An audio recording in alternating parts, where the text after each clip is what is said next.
Muito bem, esse tema, vou fazer um comentário prévio. Há muitas moradas na casa do meu Pai. No Evangelho segundo o Espiritismo, nos seus primeiros capítulos, nós temos exatamente esse tema. E o Evangelho, então, ele aborda esse tema sobre dois ângulos, dois pontos de vista, que nós vamos aqui também reproduzir, considerando a parte dos astros que são habitados e a condição individual que passa a ser cada um de nós uma morada.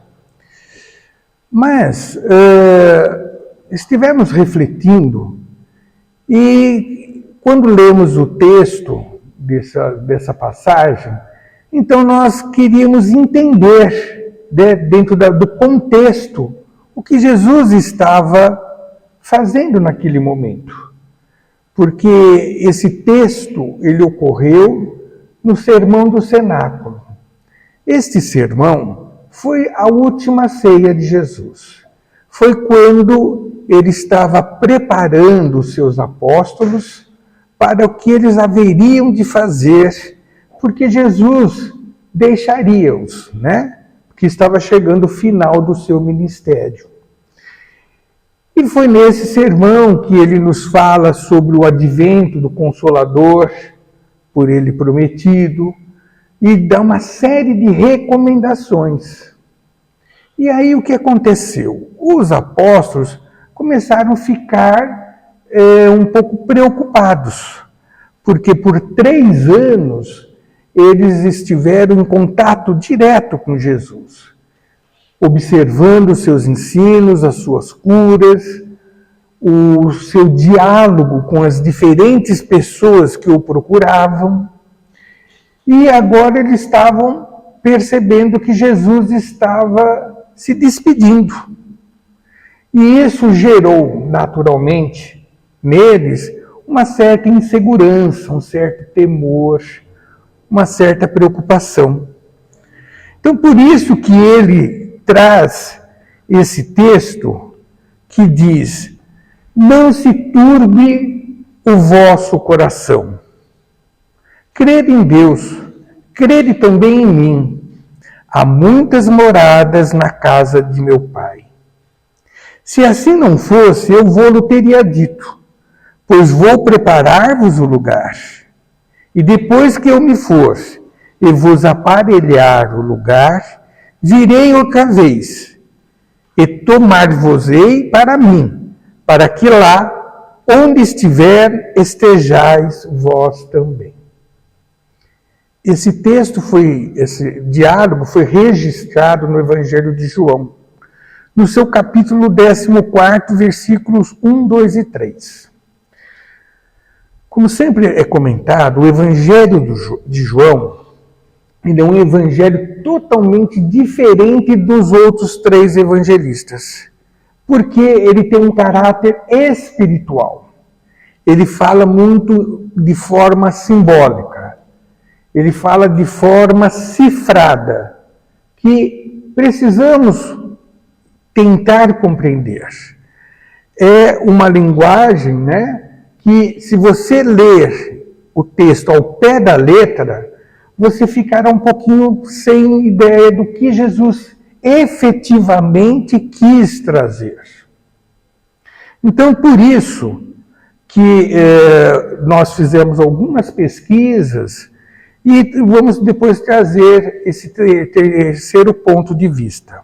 Mas, dentro dos diferentes pontos de vista, e isso é uma coisa também muito interessante dentro do Evangelho, seja ele de João ou não.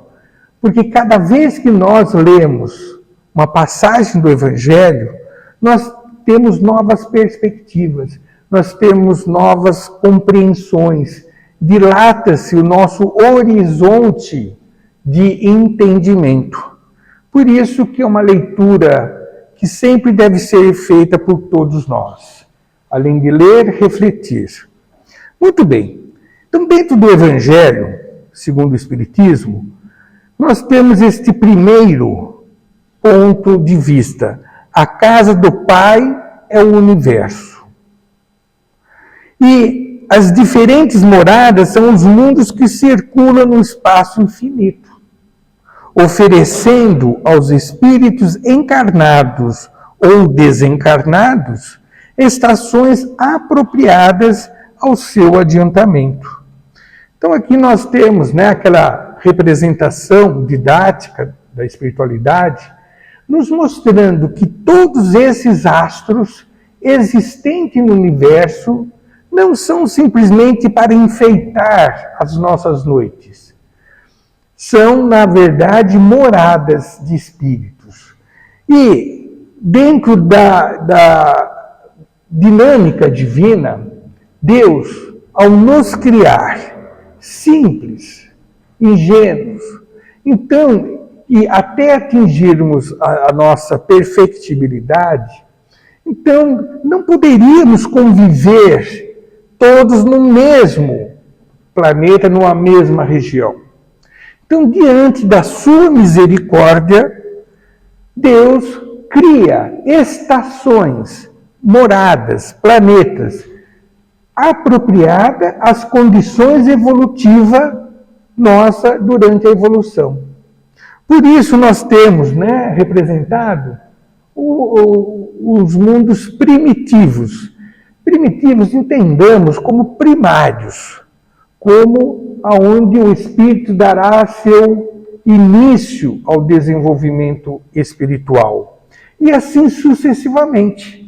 Então, como, por uma analogia, poderíamos sempre lembrar da escola, né? Então, para cada momento daquela criança, daquele estudante, terá uma sala específica, né? Do primeiro ano, assim sucessivamente. Não teria como estar todos numa mesma sala do primeiro ao último ano da fase escolar. Seria o caos, né? E assim sendo, Deus, na sua inteligência suprema, então criou ambientes específicos para o nosso desenvolvimento. Dessa forma, nós vamos então ter como esses primeiros mundos, esses mundos que recebem o espírito no seu início da sua jornada evolutiva, onde eles estão destinados às primeiras encarnações da alma humana. A vida é toda material, não pode deixar de ser, porque o espírito está necessitando de condições muito concretas para poder desenvolver o seu raciocínio.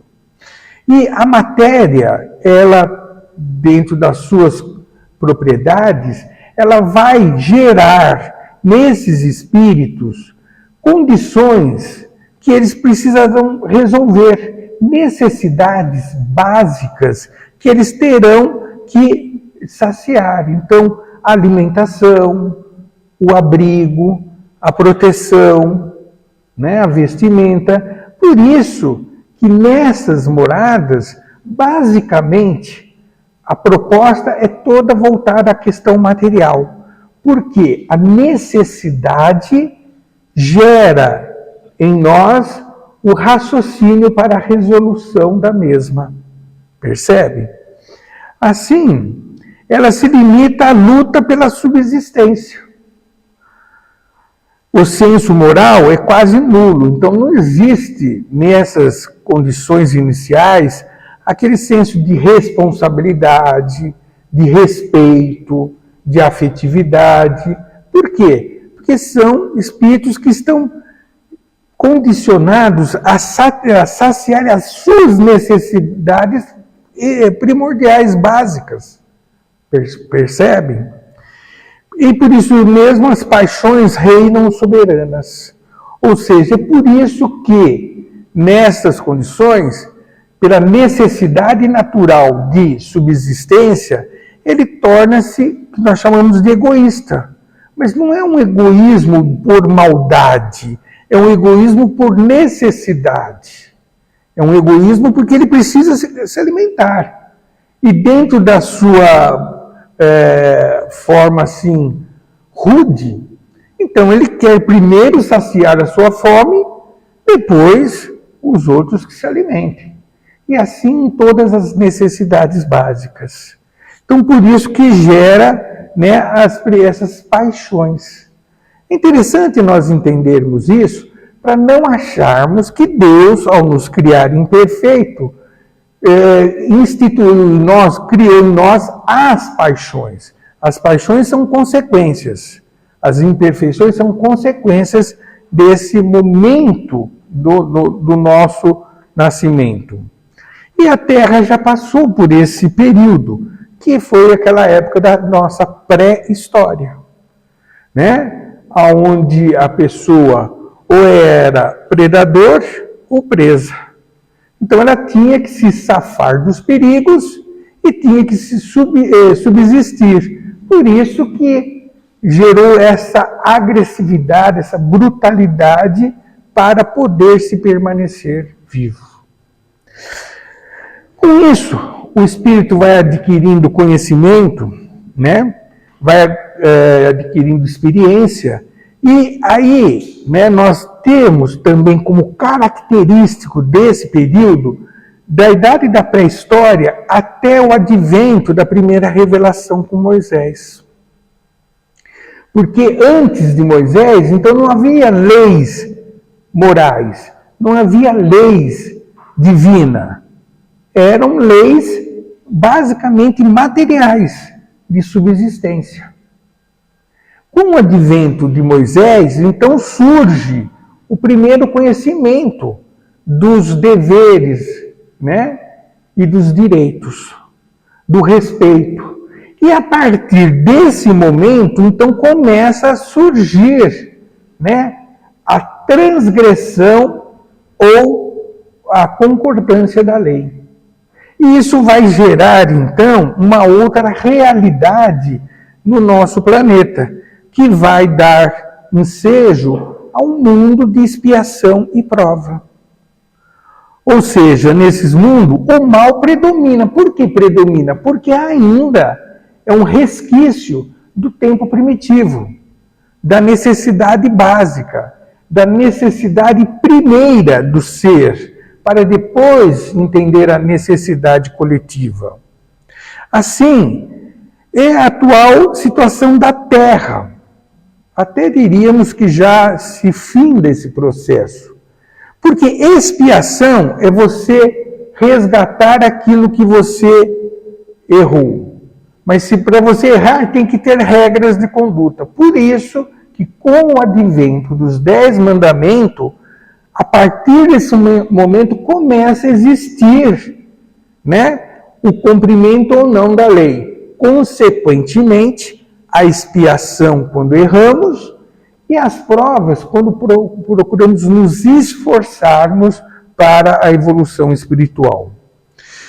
É a atual situação da Terra, razão porque aí vive o homem a braços com tantas misérias.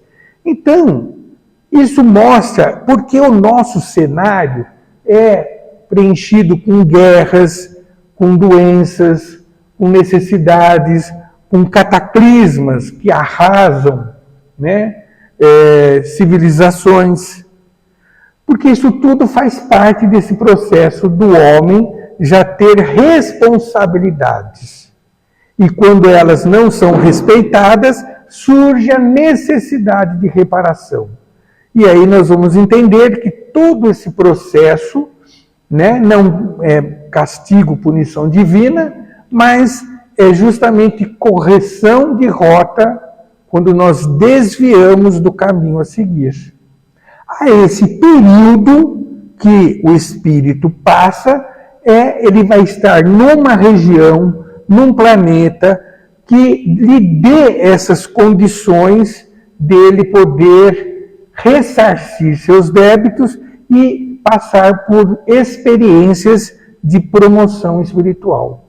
A isso chamamos mundo de expiação e prova. Muito bem.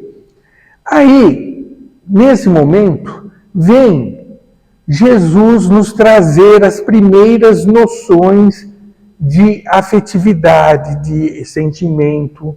Vem nos falar, inclusive, que a vida não se restringe a esta experiência material. Vem nos dizer o que nos aguarda caso venhamos a cumprir as leis naturais que Deus colocou. Porque, como já foi dito na casa, essas leis naturais é a vontade de Deus. Nós denominamos como lei porque nós necessitamos de regras de conduta.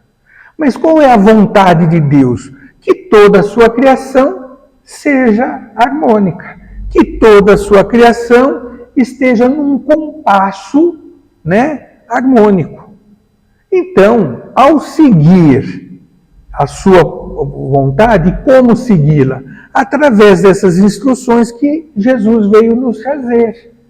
Por isso que no início do seu ministério, ele disse: eu não vim destruir a lei, mas dar-lhe cumprimento.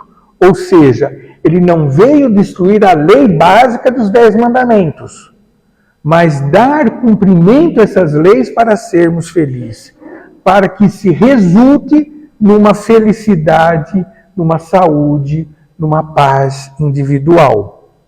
Então, a partir deste momento, na realidade, começa a surgir o embrião da regeneração, aonde o homem recebe de Jesus a proposta de regenerar-se, a proposta de poder se alinhar com as leis divinas, revendo o seu comportamento, revendo seus objetivos e ajustando suas perspectivas de vida de acordo e na concordância da lei.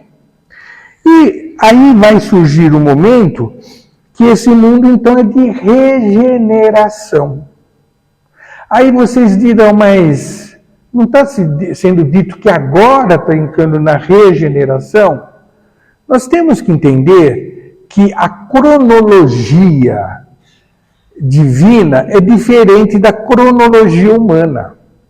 Nós somos muito fixos em datas, em tempos. Já dentro da cronologia divina, são processos que vão se modificando gradativamente. Não há uma interrupção abrupta de um período para outro, de um momento para outro. São coisas que vão ocorrendo gradativamente. Porque se nós analisarmos dentro da cronologia da eternidade, o que são 2000 anos perante a eternidade? 2000 anos que é o tempo que Jesus vem anunciar a proposta de nos regenerarmos. Então, até que essa ideia possa começar a ser compreendida para depois ser praticada, demanda esse tempo, que para nós é muito, mas para a eternidade é um piscar de olhos. Percebe? Assim, nesse mundo de regeneração, são mundos em que as almas que ainda têm o que expiar, isso é importante lembrar. Ainda temos dívidas, correções para com a lei, mas já existe em nós uma predisposição de corrigir, de acertar, de rever a lição. Então, por isso que aurem novas forças, novas disposições. Então, de repente, a pessoa entende, o espírito entende que ele tem que ser melhor, porque é a forma que ele busca a felicidade. É como ele vai ter a saúde, é como ele vai ter a paz, que todos nós almejamos.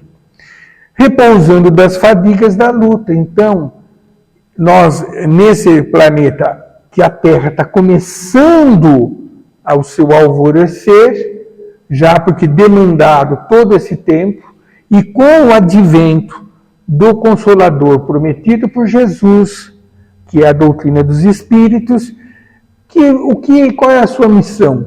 De reavivar todos os ensinos de Jesus.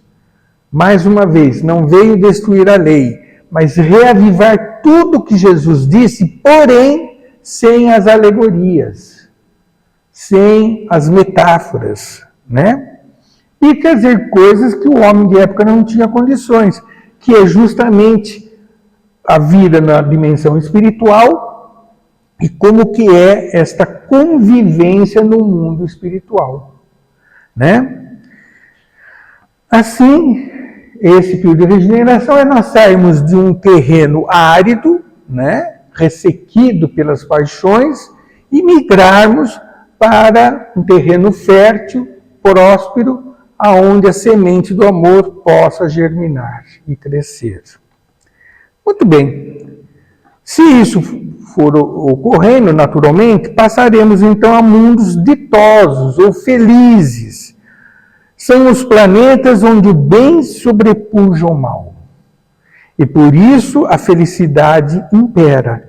Até demos como exemplo a colônia Nosso Lar, porque para nós é uma referência do que seria conviver numa sociedade em que as pessoas se respeitam, em que as pessoas respeitam a coletividade, respeitam a natureza e trazem como objetivo o crescimento espiritual. Nesses mundos felizes, praticamente não existe mais expiação, mas existem provas, ou seja, etapas de conhecimentos a serem vencidas, a serem experimentadas, para depois ser introjetada em cada espírito, né? Mas já é tido como um mundo feliz, porque não existe, né, aquele senso, aquele resquício lá do mundo primitivo, do egoísmo, né, de ter, de ser, de pensar primeiramente só e somente para si. E, finalmente, os mundos celestes ou divinos, que são as habitações de espíritos depurados, onde exclusivamente reina o bem, onde não há mais necessidade de provas, visto que todos que aí vivem já alcançaram o cume da sabedoria e da bondade. Exemplo, Jesus. Na realidade, não são astros, planetas, moradas propriamente ditas, mas são regiões, se assim podemos dizer, aonde esses espíritos podem alcançar, né, aí onde os outros espíritos ainda em evolução não têm acesso. Mas eles, esses espíritos puros, não ficam nessas regiões, né, de plena felicidade. Haja vista que eles veem a necessidade de ajudar seus irmãos ainda em evolução.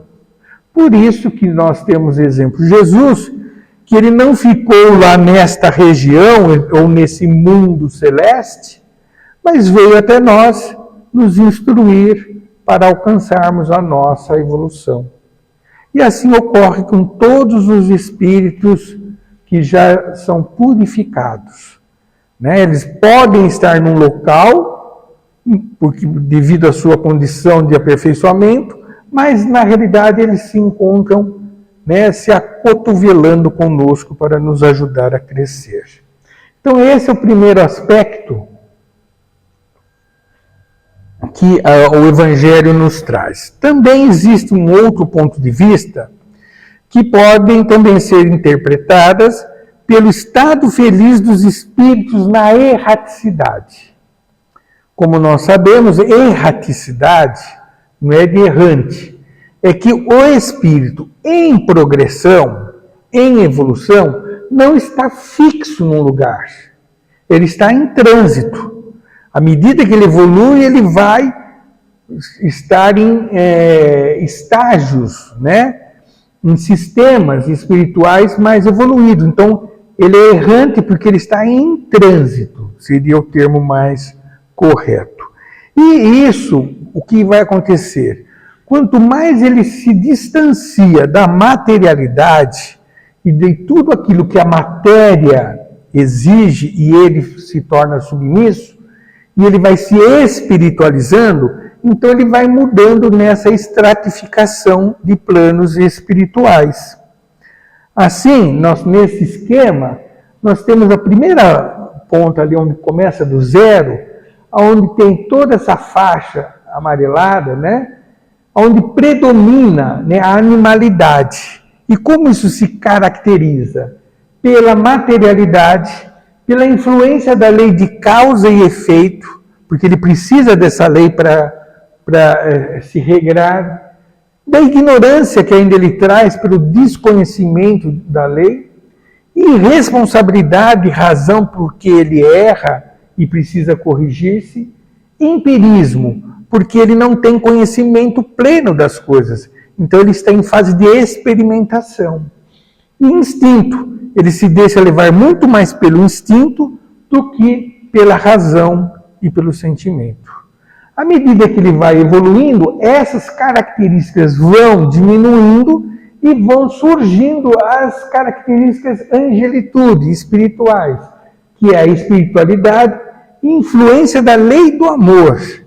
Então ele passa a viver dentro dessa perspectiva e não de estar vivendo as consequências do seu ato. Conhecimento, responsabilidade, sabedoria e razão. Então vejam a razão pela qual nós sempre temos que buscar esse conhecimento e não só tê-lo, o conhecimento, mas experimentá-lo. Assim fazendo, o que acontece nessa outra forma de entender as diferentes moradas? Nós vamos saindo do ponto inicial, aqui embaixo, nessa elipse, e vamos, então, a cada ciclo, nós não repetimos, sempre estamos evoluindo, crescendo para cima e no conhecimento, que é a lateralidade.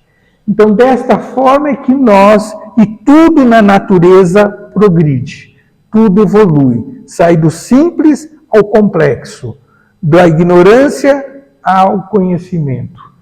Por isso que nesse exemplo aqui, nessa figurinha, o que nós precisamos entender? Uma das nossas mãos está nos sustentando para nos manter vivos. E a outra, nós precisamos fazer a escolha.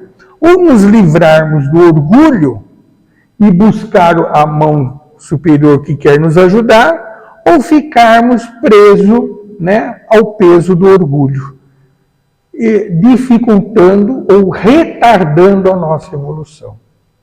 Então, a pessoa sensata vai perceber que ela precisa promover em si este processo de burilamento, né, esse processo de desprendimento material. Esses dois pontos de vista é o que o Evangelho segundo o Espiritismo nos traz. Aí, esse novo ponto de vista, nós vamos analisar dentro do contexto agora que foi expressa por Jesus naquele tempo. Então, mais uma vez, nós temos o texto e vamos tentar compreender o que ele nos disse. Ele começa dizendo: não se turbe o vosso coração. Os apóstolos estavam agoniados, estavam apreensivos, porque Jesus haveria de deixá-los, porque faz parte do processo até de crescimento dos apóstolos. Ele não poderia ficar na dependência eterna de Jesus, fisicamente falando. E assim somos nós, né? Nós precisamos crescer, e nós não podemos ficar, por um lado, naquela ansiedade que nos gera as preocupações, e também não podemos ficar eternamente em berço esplêndido, né, na tutela daqueles que nos sustentam. Assim, ele faz referência à fé, porque somente a fé em Jesus Cristo pode acalmar o coração aflito e perturbado. Não se turbe o vosso coração, porque tudo que Jesus falou, ele sempre falou a verdade, ele sempre falou o que é certo, o que precisamos fazer. Então, o que ele está dizendo neste momento para os apóstolos e serve para nós nos diferentes momentos da nossa existência. Não se turbe o coração, não se desespere. Vamos viver um dia por vez. as necessidades já daquele dia. Não vamos antecipar as necessidades. Não vamos deixar de viver o hoje preocupado em ter para o amanhã. Porque Deus vai sempre prover a sua criação para que tenha o equilíbrio, a harmonia. Então Ele não vai nos privar da necessidade. Isso não quer dizer que tenhamos de ficar de braços cruzados esperando que Deus vá prover as nossas necessidades. Como trazemos a inteligência, Ele vai nos inspirar para que, utilizando dessa inteligência, possamos resolver as nossas necessidades pela nossa criação intelectual. Mas Ele estará dando a cada um de nós todo o subsídio, para que, utilizando do raciocínio, possamos pegar estes subsídios e criar, aquilo que necessitamos e saciar as nossas necessidades. Quando extrapolamos a necessidade, aí vamos cair no supérfluo. Aí a consequência do excesso, que nos é prejudicial também. Não se deixe levar pela visão material da separação de Jesus para com os seus apóstolos. É isso que ele estava falando naquele momento no seu sermão do cenáculo. Eu não vou estar separado de vocês. Jesus não está separado de nenhum de nós. Ele não precisa estar presente em carne e osso. Mas existe toda uma escala de espíritos e vimos pelos mundos habitados que estarão nos ajudando nas condições que necessitamos de ajuda. E estarão ao nosso lado aquele espírito próximo de nós para nos ajudar. Então o que Jesus está dizendo? Não se turbe o vosso coração. Calma, paciência, espera. Tudo passa. E cada um de vocês analisem já quantas situações vivenciaram que naquele momento era algo agudo, era algo de incômodo e vocês venceram, superaram, passou e estão adiante. Tudo passa. Aí ele diz em seguida: crede em Deus, crede também em mim. Há muitas moradas na casa de meu Pai. E aí é muito interessante. Primeiramente, ele nos fala da necessidade de crer, de ter fé, de ter essa convicção que Deus criou tudo perfeito. E não espera que a sua criação entre em desequilíbrio. Então não precisamos nos desequilibrar, mas confiar. Crer em Jesus, porque Jesus foi enviado pelo Pai para nos confortar e dizer isso. Mas o que é interessante é agora essa frase. Há muitas moradas na casa de meu Pai. E aí nós fomos pesquisar. A palavra grega morada usada por Jesus naquele momento, que pode corresponder a casa, morada ou quarto de uma residência. Então a palavra que Jesus usou vem do costume judaico, que quando um filho se casa, ele antes vai para a casa de seu pai, constrói uma habitação adicional para ele e sua noiva viver, antes que ele retorna para levá-lo para casa e consumar o casamento. Então, traduzindo para os nossos dias atuais, é o famoso puxadinho. Olha que coisa linda que Jesus falou. Ele usa do costume daquela época para dizer que Deus sempre estará nos abrigando, que Deus sempre estará nos tutelando, sempre estará nos protegendo enquanto não tivermos maturidade. Porque ele usa desse exemplo judaico. Quando o filho, a filha iam se casar, então os pais estendiam a sua casa, criavam um novo cômodo, para que eles pudessem ter aquele momento de adaptação do casamento, de poder estar sempre seguros, protegidos, para que depois eles pudessem se estabelecer definitivamente. Então, enquanto nós não tivermos esta adaptação, essa maturidade, Deus estará nos protegendo.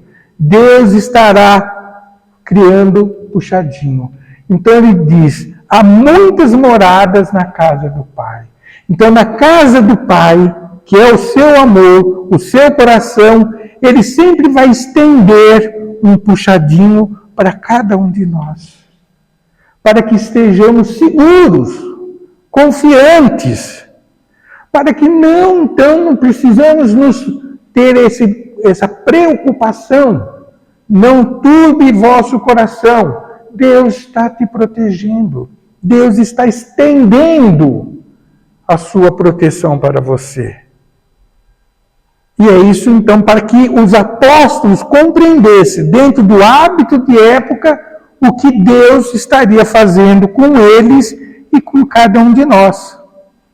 Então, aqui até eu fiz, a casa do Pai lá atrás, e na frente a casa do Filho, se adaptando à nova realidade, à nova vida.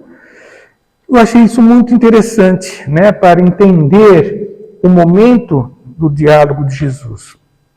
E ele diz, se assim não fosse, eu vou-lo teria dito, pois vou preparar-vos o lugar. Então, se não fosse isso, se Deus não nos amparasse, nos deixasse ao léu, nos deixasse as consequências pelo acaso, então Jesus não falaria isso que ele está falando agora. Então, nesse sentido, essa parte do versículo, a casa do Pai é o lugar prometido ao longo de toda a Escritura. Tudo, se nós pegarmos o Velho Testamento, ele vai nos incitar a essa ideia. Como o destino daqueles que creram em Jesus e promoveram a casa do Pai em seu interior. Então é essa confiança, essa certeza, essa convicção de que estamos protegidos, estamos amparados, não estamos abandonados. Assim, a casa do Pai diz respeito à condição de estarmos transformados em espíritos maduros, ou seja, quando nós nos libertamos da materialidade, quando nós nos libertamos das preocupações e estamos atentos só às ocupações de cada dia, nós com certeza daremos voos de felicidade e paz. Caso contrário, estaremos sempre com o coração atrelado à dor, ao desespero, à preocupação, à ansiedade. E depois que eu me for e vos aparelhar o lugar, olha que interessante isso. Porque dá a entender que Jesus vai num lugar, preparar o lugar para a gente estar lá, Não é essa a ideia? Virei outra vez e tomar-vos-eis para mim, para que lá onde estiver estejais vós também. João, mais uma vez, está falando no sentido espiritual e não material. Com isso, a doutrina do Mestre foi justamente demonstrar essa construção da casa do Pai em nosso interior. É isso que ele veio nos ensinar, o caminho a seguir, o roteiro que devemos seguir. E se refere à consolidação da casa do Pai por parte dos discípulos de ontem e de hoje. Ou seja, à medida em que nós vamos interiorizando estes conhecimentos do Cristo e praticando, nós passaremos a ser divulgadores desta mensagem. Em suas vidas, ao testemunho todo o aprendizado e ao levarem o ensino da doutrina e sofrerem a incompreensão dos homens. O que nós queremos dizer isso? Que nesse processo, depois que eu me for aparelhar o lugar, é o momento em que nós teremos para rever o nosso interior, para rever os nossos hábitos e costumes, para depois estar em companhia espiritual, ou seja, em sintonia espiritual com Jesus, né? E aí, ele diz, virei outra vez e tomar-vos para mim. Aí, as pessoas, ao ler esse momento, acham que Jesus vai voltar. Que Jesus vai voltar em carne e osso. Não, o que vai voltar é a sua mensagem. Então, tempo decorrido entre a vinda do Cristo, entre nós, até o advento do Consolador prometido, após esse período dado aos homens para se ajustarem aos ensinos do Mestre, que nos conduz ao conhecimento e vivência da lei, que é a vontade do Pai.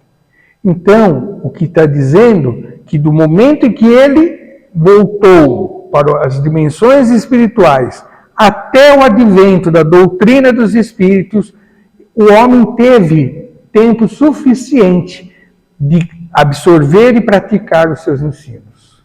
Porém, a vinda dele é quando esse Consolador vai então reavivar tudo o que ele disse, vai explicar tudo o que ele disse, sem mais o simbolismo, sem mais as metáforas, para que então possamos nos ajustar e tentar evoluir. Assim, para que lá onde estiver estejais vós também. Ou seja, os homens estarão conscientes de empreenderem a regeneração no processo de emancipação espiritual. Ou seja, dele entender, de nós entendermos que Jesus é aquele nosso irmão que já passou por toda a trajetória evolutiva, que vem nos trazer a mensagem de como também passarmos por essa trajetória sem sofrer tanto, caso sigamos as leis divinas. E como ele sabia que os homens haveriam de deturpar seus ensinos, por isso que ele envia, ele promete a vinda daquele que ia reavivar os seus ensinos, que entendemos ser a doutrina dos Espíritos, aonde todo esse processo que a gente está vendo é para o nosso bem-estar, para a nossa evolução. Então, voltando, não turbe o vosso coração. Tudo que nós passamos é tudo necessário para a nossa evolução. E tudo haveremos de vencer. Vamos sobressair sobre as necessidades, porque Deus faz o puxadinho para cada um de nós, nos acolhendo e protegendo e nos estimulando a crescer. Então, era isso que eu queria trazer sobre esta visão de há muitas moradas na casa do meu Pai, né? Espero que tenha sido útil de alguma forma para todos nós e de estímulo para persistir no bom caminho. Que Jesus nos abençoe hoje e sempre.